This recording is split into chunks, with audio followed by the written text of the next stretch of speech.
नमस्कार। भारत निर्माण में अपना सर्वस्व अर्पित करने वाले आदरणीय वरिष्ठों, पेंशनधारक साथियों तथा मेरी सम्मानित माताओं बहनों, आज इस मंच से आप सबको विनम्र प्रणाम।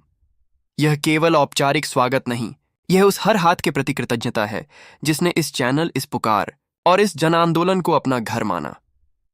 आपने जिस अटूट भरोसे से हर कदम पर हमारा साथ निभाया और इस मशाल को जो नई ऊर्जा दी, उसके लिए मैं हृदय से कृतज्ञ हूं। आज मैं केवल शब्द लेकर नहीं, बल्कि एक अग्रदूत की उपस्थिति, एक अडिग निश्चय की गूंज और करोड़ों निगाहों में तैरती उम्मीद के साथ उपस्थित हूं। वचन पूरा करने की घड़ी आ पहुंची है। इस महाअभियान के सेनापति कमांडर श्री अशोक राउत हमारे साथ हैं। उनकी मौजूदगी प्रमाण है कि हम केवल घोषणाएं नहीं, निर्णायक संघर्ष की तैयारी करते हैं। हमारे भीतर न्याय की लौ प्रज्वलित है, मन में विजय का अटल संकल्प और होठों पर वही पुराना वादा। ईपीएस 95 पेंशन धारकों की जीत निश्चित है। सम्मानजनक पेंशन का सूर्योदय होकर रहेगा।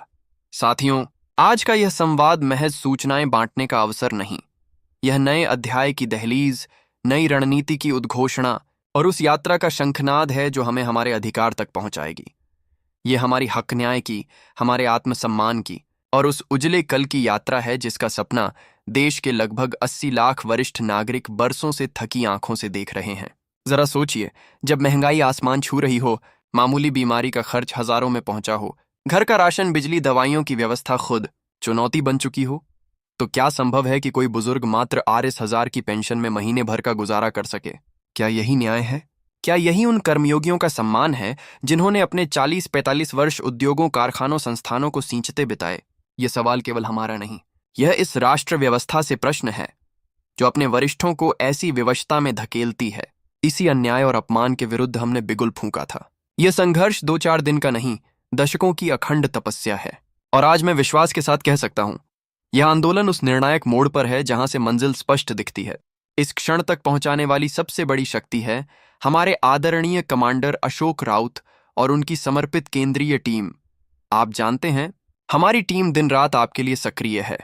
चाहे संसद के शक्तिशाली गलियारों में सांसद दर सांसद दस्तक देना हो, सर्वोच्च न्यायालय में न्याय की गुहार रखना हो, मैदानों की विराट रैलियां हों या गांव कस्बों में दृढ़ अनशन, हर मोर्चे पर ईपीएस 95 की आवाज गूंज रही है। वाराणसी की पावन धरती पर हुआ महासंगम इसका साक्ष्य था। यह केवल बैठक नहीं, देशव्यापी संगठित हुंकार थी। महाराष्ट्र के संगमनेर का ऐतिहासिक सत्याग्रह तो अंतरात्मा झकझोरने वाला था। हमारे बुजुर्ग पिता माताएं 13-13 दिनों तक अन्न जल त्याग कर डटे रहे। पीड़ा आंखों में थी, पर संकल्प अडिग। जब कमांडर साहब और टीम वहां पहुंची, उस क्षण का भाव सैलाब बता गया।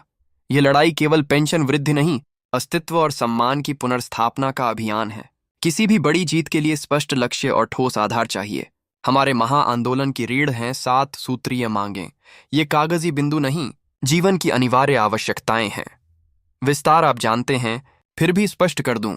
पहली और प्रमुख मांग, न्यूनतम पेंशन 8 से 500 प्रतिमाह के साथ महंगाई भत्ता, ताकि महंगाई का बोझ थाली पर न पड़े। दूसरी, सभी पेंशन धारकों और जीवन साथियों के लिए निःशुल्क गुणवत्तापूर्ण स्वास्थ्य सेवाएं, आयुष्मान भारत या समकक्ष व्यवस्था से। तीसरी, लंबित महंगाई भत्ता का निपटारा और पेंशन की समय समय पर स्वचालित समीक्षा। चौथी, पारिवारिक पेंशन में असमानता का अंत, समान अधिकार। पांचवीं, वार्षिक वृद्धि का निश्चित प्रावधान, हर साल दहलीज पर नहीं आना पड़े। छठी, हर जिले में समर्पित हेल्प डेस्क और त्वरित शिकायत निवारण तंत्र। सातवीं, पेंशन संबंधी कानूनों में आवश्यक संशोधन, स्थायी, सम्मानजनक समाधान। ये मांगें तर्कसंगत, व्यवहारिक और राजकोषीय रूप से संभव हैं। नीति निर्माता भी यह भलीभांति जानते हैं। महाराष्ट्र से उठी लहर आज वाराणसी से होते पूरे देश में फैल चुकी है। हरियाणा, पंजाब, राजस्थान, तमिलनाडु, केरल, बिहार, कहाँ नहीं ये ज्वाला प्रज्वलित। पर एक कड़वी सच्चाई भी है, अब तक हम बिखरे बिखरे लड़े। 80 लाख की विराट शक्ति अलग अलग मंचों, राज्यों में बटी रही और सत्ता ने इसी कमजोर कड़ी का फायदा उठाया। हमारी संख्या बढ़ी, पर आवाज एक तान नहीं। यही कारण मांगें टलती रहीं, हुंकार दबती रही। अब नहीं, कमांडर साहब ने स्पष्ट कहा, अब हर हाल में एकजुट होना है। सोशल मीडिया अभियानों, अलग अलग चैनलों, झूम मीटिंगों और धरना प्रदर्शनों को एक माला में पिरोकर महा आंदोलन का रूप देना है। हर आवाज साथ उठेगी, हर कदम एक दिशा में बढ़ेगा, हर संकल्प सामूहिक होगा। यह लड़ाई सड़कों के साथ सर्वोच्च संस्थाओं में भी लड़ी जा रही है। सुप्रीम कोर्ट में हमारी याचिका लंबित है। वहां मूल प्रश्न यही, ये भेदभाव क्यों? किसी को RS 700, किसी को RS 8000, किसी को RS 3000, किसी को RS 6000। मापदंड क्या?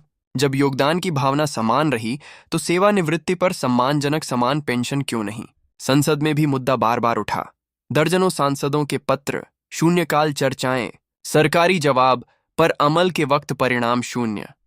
वादे वादे ही रहे, इंतजार लंबा होता गया। कानूनी राजनीतिक दांव पेचों से परे एक जमीनी सच्चाई दिल दहला देती है। जिसने अपनी जवानी कारखानों की तपती, भट्टियों या दफ्तरों की फाइलों में झोंक दी, वह आज 8000 में दवाइयां भी पूरी न खरीद पाए, बिजली पानी भरना सपना बने। यह दृश्य उस देश को शोभा देता है जो खुद को तीव्र विकासी अर्थव्यवस्था कहता है। हमारे कई साथी इस उम्र में मजदूरी को विवश, कहीं रिक्शा, कहीं खेत खलिहान। क्या यह वरिष्ठों का सम्मान है? इन्हीं अंधेरों के बीच अब उम्मीद की किरण तेज हुई है। कमांडर अशोक राउत ने स्पष्ट संकेत दिए। सरकार पर चौतरफा दबाव है, सड़कों का, न्यायालय का और मीडिया जनमत का। यह मुद्दा अब टाला नहीं जा सकता। बहुत शीघ्र एक नई समेकित सूची तैयार होने की चर्चा है, जिसमें लाखों और पेंशन धारक शामिल होंगे। पेंशन राशि में समानता की दिशा में ठोस कदम संभव है। अब तक का भेद, किसी को 1000, किसी को 3000, समाप्त करने को गंभीर विमर्श जारी है। यह अफवाह नहीं, उच्च स्तरीय सतत वार्ताओं का ठोस संकेत है। सत्ता पक्ष समझ चुका है 80 लाख पेंशन धारकों की उपेक्षा राजनीतिक दृष्टि से घातक भूल बन सकती है। आज हमें एक मूल मंत्र अंतःकरण में अंकित करना है। अगर हम एकजुट हुए तो हमारी जीत अटूट है, बिखरे रहे तो हार तय।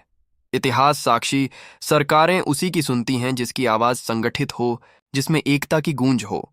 हमें दिखाना है हम कुछ हजार का समूह नहीं, हम 80 लाख परिवारों की अनुशासित महाशक्ति हैं। इसलिए मैं हाथ जोड़कर हर EPS 95 पेंशन धारक से आग्रह करता हूं, घर से निकलें, आंदोलन में सक्रिय हों, शहर राज्य की हर रैली धरने में भाग लें, सोशल मीडिया पर संदेशों को दूर दूर तक पहुंचाएं। चैनल सब्सक्राइब करें ताकि हर आवश्यक सूचना तुरंत आप तक पहुंचे। जब भी जूम मीटिंग हो, उपस्थिति दर्ज कराएं।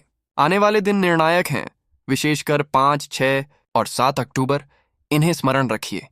इन्हीं तिथियों पर आंदोलन नई ऊंचाई लेगा। यहीं से भविष्य की दिशा तय होगी। सरकार को स्पष्ट संदेश जाएगा, अब और प्रतीक्षा नहीं।